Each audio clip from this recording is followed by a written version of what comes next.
आखिर आपको परेशानी क्या है इकबाल साहब? नहीं डॉक्टर साहब, परेशानी कोई नहीं है, बस छोटी मोटी बातों को दिल पे ले लेते हैं। आप तो बहुत हौसलामंद हैं इकबाल साहब। नशे फराज तो आते रहते हैं। मैंने इंजेक्शन लगा दिया है, आपको सुकून से नींद आ जाएगी। और जब आँख खुलेगी तो?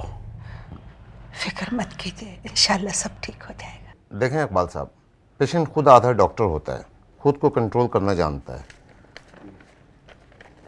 जितनी तकलीफ वो खुद बर्दाश्त कर सकता है, कोई और नहीं कर सकता। मैंने सुकून की गोली लिख दी है, 3 रोज़ की गोली है। इंशाल्लाह चौथे रोज़ बिल्कुल आराम हो जाएगा। जी अच्छा, अब इजाज़त जी।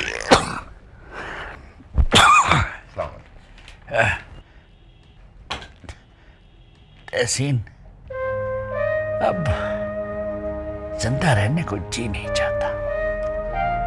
सोचो ये सब कुछ अगर हमारी बेटी के साथ होता तो क्या होता। मैं तो बेटे का बाप होकर किसी को मुंह दिखाने के काबिल नहीं रहा। अली हसन का क्या हाल होगा? बिल्कुल ठीक है। और हाँ, रमीज अलिशबा को लेने गया है, आते होंगे दोनों।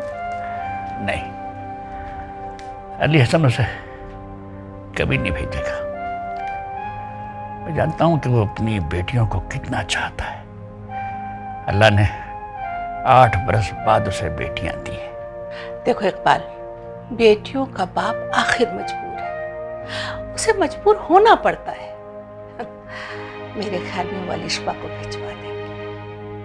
रमीज खुद लेने गया है, और अलिशबा तो खुद मना कर रही थी कि वो सीधी यहाँ आएगी, और जाना भी जो है ना, वो भी हमारे साथ।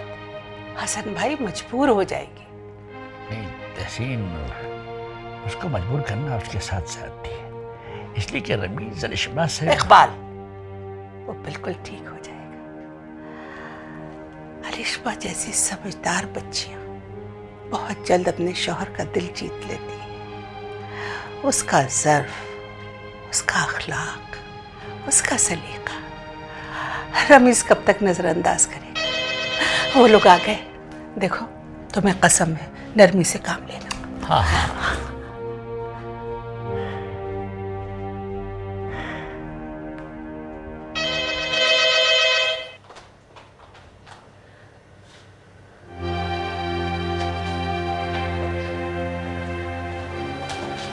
अलिशबा नहीं है? नहीं भेजा उन लोगों ने, जलील करके निकाल दिया मुझे। बस मत कहिएगा कि उसे लेकर आओ। रमीज, उनसे जिद कर सकते थे, एक्सक्यूज कर लेते। हाँ, मेरा जाना ही एक्सक्यूज था। अब क्या पाँव पकड़ लेता मैं उनके? हाँ, पाँव भी पकड़ सकते थे तुम। जो कुछ तुमने उनकी बेटी के साथ किया है, कम नहीं। मैं सिर्फ और सिर्फ डैडी की वजह से गया था, वरना बड़ा एहसान किया है तुमने अपने बाप पर। मुझे तुम्हारे पाँव धो धो के पीने चाहिए, है ना? इकबाल चले, आप चले ना, डॉक्टर ने आराम के लिए कहा है। डॉक्टर को क्या पता कि मेरा आराम तो मेरी औलाद ने छीन लिया। डैडी, मैं गया था, उन्हें भेज देना चाहिए था। जो भी बात होती वो अकेले में हो सकती थी, लेकिन इस तरह सारे दामादों के दरमियान तुमने अपनी बेइज्जती महसूस की, है ना? तुम्हें पता है इज्जत किसे कहते हैं और बेइज्जती क्या होगी? खुदा के वास्ते इकबाल, चले चल के, आप तो लेटे। रमीज, तू जा अपने कमरे में, जा।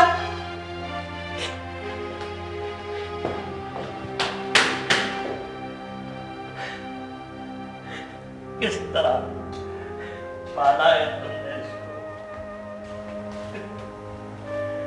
क्या गलती होगी हमसे इसकी तरबियत में? क्या सोचा था और क्या?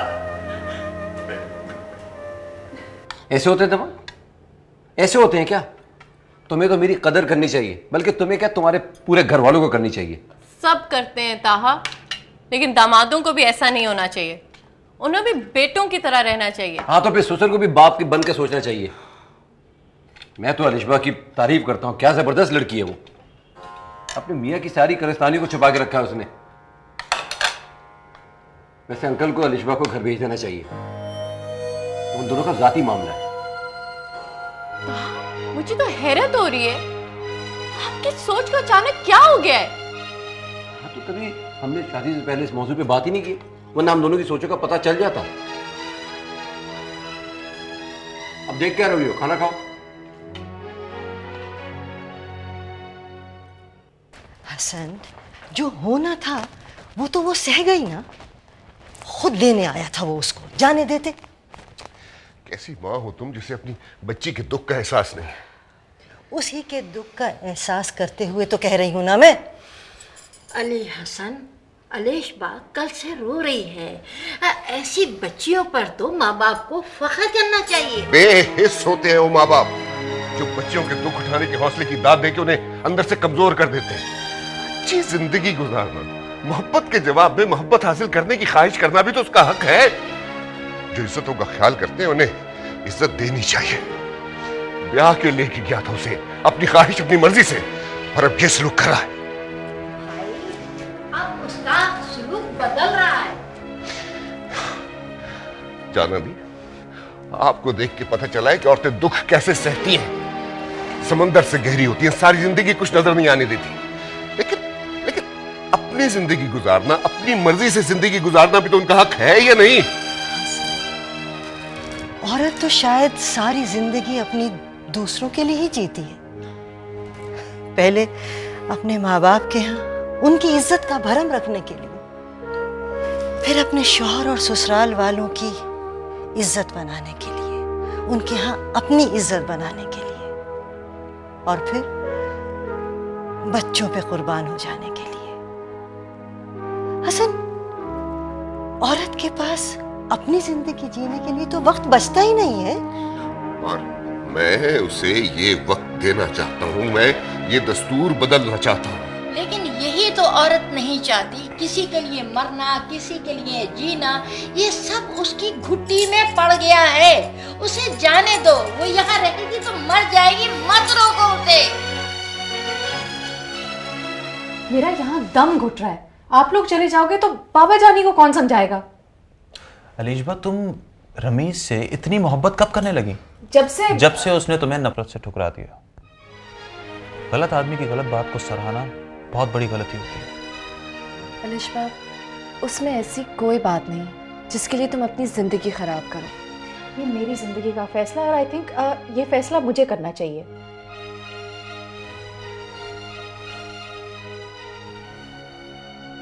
अलीशबा, सोच लो अलीशबा। सोच चुकी हूँ।